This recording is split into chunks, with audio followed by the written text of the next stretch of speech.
Seven hills productions. Satish ఎప్పుడూ passion ఉండి ఎప్పుడూ నవ్వుతా తిరుగుతూ ఉంటాడు. అంతకుముందు ఒక సినిమా ఓటీటీతో చేశాడు. అప్పుడు బాగా ఈయనకి సపోర్టుగా ఆర్పి పట్నాయక్ దగ్గరుండి అన్నీ చూసుకున్నాడు. ఈ సినిమా సోలో బాయ్.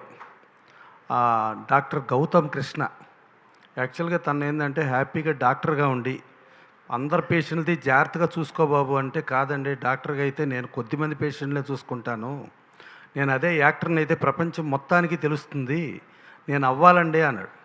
సరే వాళ్ళ ఫాదర్ పాపం కష్టపడి ఆయన డాక్టర్ని చేసి పబ్లిక్ సర్వీస్ చేయమనంటే ఈయనేమో ప్రపంచానికి తెలియటం కోసం యాక్టర్ అయ్యారు. సరే వాళ్ళ ఫాదర్ కూడా చాలా కష్టపడి ఫస్ట్ సినిమా చేశారు. ఆయన కష్టపడి చెమటోడ్చి సంపాదించిన డబ్బులు చేశారు. వాళ్ళ మదరు ఫాదరు సరే వాళ్ళ సినిమా చేశారు. ఈయన డాక్టరు. తర్వాత వాళ్ళ బ్రదరు వదినా కూడా డాక్టర్లే. సో డాక్టర్ల కుటుంబం మొత్తం వచ్చి తను ఏదైతే ప్యాషన్తో నేను ప్రపంచం మొత్తానికి తెలియాలని చెప్పి అన్నాడు. సరే ఆ సినిమా ఇప్పుడు సోలో బాయ్. డెఫినెట్గా గతంలో చూస్తే మనకు సోలో చాలా పెద్ద హిట్. నారా రోహిత్ గారి మొత్తం సినిమాల్లో కూడా టాప్ హిట్ అదే. ఇది కూడా గౌతమ్ కృష్ణకి మంచి పేరు తీసుకొచ్చి సరే తను ప్యాషన్తో నేను డాక్టర్గా కాదు నేను యాక్టర్గా తెలియాలి అని చెప్పి తను అనటం, అలాగే దానికి మా ఏడుకొండలో యాడ్ అవ్వటం సెవెన్ హిల్స్ ప్రొడక్షన్స్ వీళ్ళిద్దరు కాంబినేషన్ మంచి హిట్ అయ్యి ఇటు డైరెక్టర్ వద్దులేమ్మా ప్రొడ్యూసర్గానే ఉండు అంటే మా డాక్టర్లు చాలామంది యాక్టర్లు అయ్యే వాళ్ళకి ఇబ్బంది అయిపోద్ది నువ్వు డైరెక్టర్ అయ్యావంటే. అందుకని వాళ్ళు ఆల్రెడీ తను ఫస్ట్ సినిమా హీరో కమ్ డైరెక్టర్గా చేశాడు.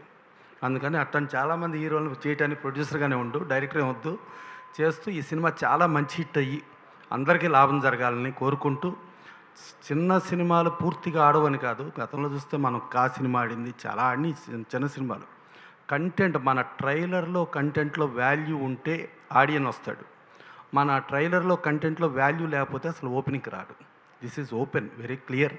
బట్ ఈ సినిమా గ్యారంటీగా ఆడాలని కోరుకుంటూ వీళ్ళ కష్టానికి ఫలితం డెఫినెట్గా దక్కుతూ గౌతమ్ కృష్ణకి మంచి హీరోగా స్టాండ్ అవుతూ మా సతీష్ ఇంకెన్నో సినిమాలు ప్రొడ్యూస్ చేస్తూ డైరెక్టర్ అయితే వద్దు ఓకేనా ప్రొడ్యూస్ చేస్తూ ముందుకెళ్ళాలని కోరుకుంటూ, నువ్వు ఒక డైరెక్టర్ అయ్యావంటే కాదు ఒక డైరెక్టర్ అయ్యావనుకో మా ప్రొడ్యూసర్లందరికీ పెద్ద విలన్లా కనబడతావు.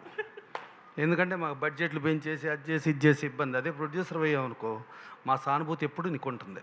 అందుకని ప్రొడ్యూసర్గానే ఉండాలని కోరుకుంటూ గౌతమ్ కృష్ణ మంచి హిట్ రావాలని, అట్లాగే హీరోయిన్స్ కూడా వాళ్ళకి మంచి ఫ్యూచర్ అండి. దీంట్లో యాక్ట్ చేసిన ప్రతి ఆర్టిస్టు టెక్నీషియన్ అందరూ కూడా స్టార్లుగా ఎదుగుతూ స్టార్లు అయిన తర్వాత కూడా ఎక్కడి నుంచి వచ్చావో అన్నది మర్చిపోకుండా అందరితో మంచిగా ఉండాలని మనస్ఫూర్తిగా కోరుకుంటూ thank you. Thank you, sir. Thank you so much. Thank you.